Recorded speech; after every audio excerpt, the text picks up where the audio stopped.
नमस्कार दोस्तों, आज मैं आपको गुरु प्रदोष व्रत की कथा सुनाने जा रही हूँ। प्रेम से बोलिए भोलेनाथ की जय हो, पार्वती माता की जय हो, सावन मास की जय हो। हिंदू पंचांग के अनुसार इस दिन बृहस्पति और शिव जी की पूजा एक साथ की जाती है। एकादशी पर भगवान विष्णु जी की पूजा की जाती है और त्रयोदशी पर भगवान शिव जी की पूजा की जाती है। गुरुवार के दिन भगवान बृहस्पति की पूजा करनी चाहिए। भगवान बृहस्पति देव शिव जी के अनुकूल हैं। दोनों भगवान की एक साथ पूजा करने से लंबी आयु होने की संभावना बढ़ जाती है।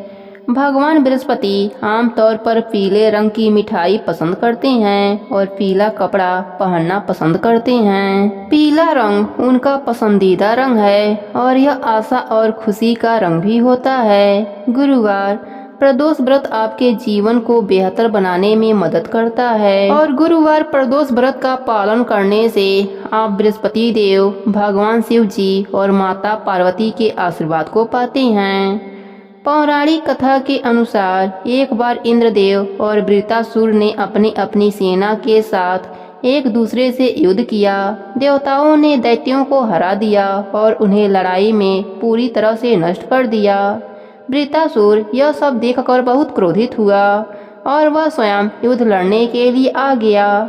अपनी शैतानी ताकतों के साथ उसने एक विशाल रूप धारण कर लिया जिसकी कोई कल्पना भी नहीं कर सकता था और वह देवताओं को धमकाने लगा। देवताओं को अपने हार जाने की शंका हुई और वह मारे जाने के डर से भगवान बृहस्पति देव के शरण में चले गए। भगवान बृहस्पति देव हमेशा शांत स्वभाव वाले हैं। बृहस्पति देव ने देवताओं को धैर्य बढ़ाया और वृत्रासुर के मूल कहानी बताने शुरू किया, जैसे कि वह कौन है या वह क्या है। बृहस्पति देव के अनुसार वृत्रासुर एक महान व्यक्ति था। वह एक तपस्वी था। वृत्रासुर गंधमार्दन पर्वत पर तपस्या की और अपनी तपस्या से भगवान भोलेनाथ को प्रसन्न कर लिया। उस समय चित्ररथ नामक एक राजा था। एक बार चित्ररथ अपने विमान पर बैठकर कैलाश पर्वत की ओर प्रस्थान किया। कैलाश पहुंचने पर उसकी दृष्टि माता पार्वती पर पड़ी, जो उसी आसन पर शिव जी के बाईं ओर बैठी हुई थीं। शिव जी के साथ उसी आसन पर बैठा देखकर उसने इस बात का मजाक उड़ाया। उसने कहा कि मैंने सुना है कि जैसे मनुष्य मोह माया के चक्र में फंस जाते हैं, वैसे ही स्त्रियों पर मोहित होना कोई साधारण बात नहीं है, लेकिन मैंने ऐसा कभी नहीं किया। जनता से भरे दरबार में राजा किसी भी महिला को अपने बराबर नहीं बैठाता।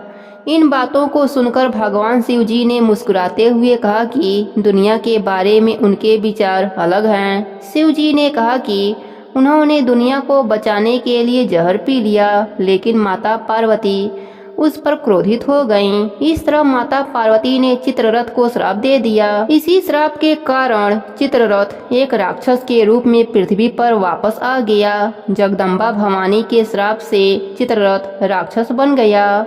उसी ने वृत्रासुर का निर्माण किया था। वृत्रासुर बचपन से ही भगवान शिव जी का अनुयायी था। बृहस्पति देव के अनुसार इंद्र जब भगवान शिव जी और माता पार्वती को प्रसन्न करने के लिए बृहस्पति प्रदोष व्रत का पालन नहीं करेगा, उसे हराना संभव नहीं होगा। देवराज इंद्र ने गुरु प्रदोष का पालन किया और वह वृत्रासुर को हराने में समर्थ हुए और स्वर्गलोक में शांति लौट आई। अतः महादेव जी और देवी पार्वती का आशीर्वाद प्राप्त करने के लिए प्रत्येक व्यक्ति को गुरुवार प्रदोष व्रत अवश्य करनी चाहिए। हे भोलेनाथ, हे माता पार्वती, अपने सभी भक्तों पर अपनी कृपा बनाए रखना। प्रेम से बोलिए भोलेनाथ की जय हो, पार्वती माता की जय हो।